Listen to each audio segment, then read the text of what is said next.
তোরা তুই আর আমি দুইজন যে একসাথে দেশ থেকে বিদেশ আসলাম, এসে দুইজন যে আর কোনোদিন দেখা সাক্ষাৎ ধরে না।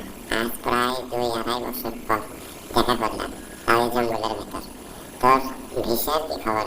ভিসা করছিস নাকি অবৈধভাবে আছিস? না রে বন্ধু, এ মালয়েশিয়া কি অবৈধভাবে থাকা যায়? পুলিশ, সরকার, ইমিগ্রেশন যেভাবে চাপ দিছে, অবৈধ মানুষ একটা রাখবি না মালয়েশিয়া, সব দেশে ধরে ধরে পাঠাবি। তো তোর কি খবর? ও কথা আর কোস না রে বন্ধু, ভিসা লাগাচ্ছি এবার। লাগাতে অনেক টাকা খরচা, 2-3 মাস ওভার হয়ে গেছে, তার জন্য 2700-2800 রিঙ্গিত জরিমানা দেওয়া লেগেছে। দিয়েও তারপরেও হচ্ছে, যাক আল্লাহ না করে হয়ে গেছে, যখন ভালো আছে। ভালো করছিস তাহলে, আমারটাও হয়ে গেছে। আমিও করছি ভাই। মালয়েশিয়া যারা আসে দেয়, এজেন্ট ভিসা যারা আসবে তারা তো মরে যাবে। আর যারা সরাসরি কোম্পানিতে আসার পরে তার বেতন একটু ভালো, তারা আসে 10 টাকা বেতন যদি কমও হয়, তাও তারা ভালো সুখে শান্তিতে আসে।